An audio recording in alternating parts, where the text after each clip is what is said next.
Top quality और consistent performance के लिए सिर्फ सिल्वर पंप, नाम याद रखना। 4 સ્ટોક છે એની પર ક્વિકલી આપણે રિવ્યૂ કરી લઈએ। સૌથી પહેલાં તો આપણે નજર કરીએ છીએ યુપીએલ તમે નજર કરો, અહીંયા ઓલમોસ્ટ રાઉન્ડ બોટમ તમને બન્યું છે, રાઈટ। હવે એ હિસાબથી આપણને સારી એવી તેજી સ્ટોકમાં જોવા મળશે અને એ તેજી હવે તમે જુઓ તો આ જે બ્રેકઆઉટ આવ્યું છે તો પહેલું તમારે જે લેવલ આવ્યું હતું સસ્ટેન, એટલે આપણને અહીંથી 775ના લેવલ જોવા મળશે અને એ પણ સસ્ટેન થઈ ગયું તો આપણને આ જે 3 વખત રેઝિસ્ટન્સ હતા એ લેવલ જોવા મળશે, એટલે કે 809 રૂપિયાના લેવલ જોવા મળશે। એના માટે આપણે સપોર્ટ તરીકે 670 રૂપિયા, એટલે કે આ જે લેવલ છે એ આપણે ફોકસ કરીશું, 670 રૂપિયા, 775, 809 બે ટાર્ગેટ, એટલે કે યુપીએલ તમારો ફોકસ પર હોવો જોઈએ।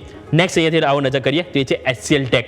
મેં લાસ્ટ અઠવાડિયે પણ બમ્પર સ્ટોકમાં આપ્યું, એક્સ ઉપર પણ મેં પોસ્ટ મૂક્યું વારંવાર, એટલા માટે મેં મૂક્યું હતું કારણ કે સૌથી પહેલાં તમે નજર કરો અહીંયા કન્ટિન્યુ ડાઉનસાઇડ જોવા મળ્યું, આ જે ગેપ હતો એ ગેપ ફિલઅપ થઈ ગયો। હવે અહીંયા એટલા માટે હું સપોર્ટનું વિચારી રહ્યો છું કારણ કે તમે RSI નજર કરો, ડેઇલી ચાર્ટમાં 21 રૂપિયા પહોંચી ગયો છે, સ્વાભાવિક છે કે આ એકદમ ઓવરસોલ્ડ કેટેગરીમાં છે, એટલે એક વખત તેને બાઉન્સ બેક બતાવવું જ પડશે। એટલે આપણે અહીંયા જો અહીંયાથી બાઉન્સ બેક બતાવો ફર્ધર ફોલોઅપ જોવા મળે 1622 અને 1675 લેવલ જોવા મળી શકે અને નીચે સપોર્ટ તરીકે 1420 રૂપિયા આપણે અહીંથી ફોકસ કરીશું। એટલે આ વાત થઈ HCL ટેક।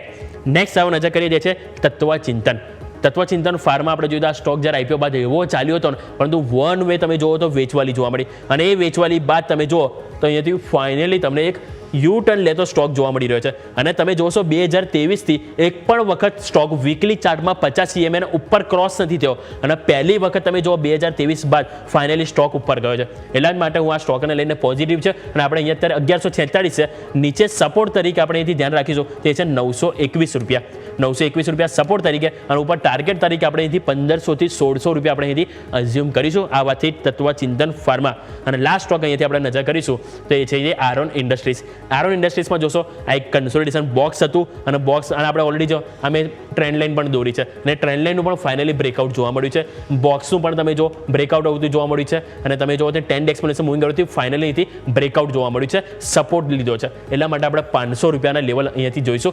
તમારું ક્લોઝિંગ પ્રાઇસ હતી 456 રૂપિયા, નીચે સપોર્ટ તરીકે 425 રૂપિયા છે જેના આપણે ફોકસ કરીશું। એટલે આ વાત થઈ ગઈ આપણે આરોન ઇન્ડસ્ટ્રીઝ કે જેમાં આપણને સારી એવી એક્શન જોવા મળી શકે છે। એટલે આપણે ટોટલ 4 સ્ટોક આપણે અહીંથી નજર કરી ઓવરઓલ।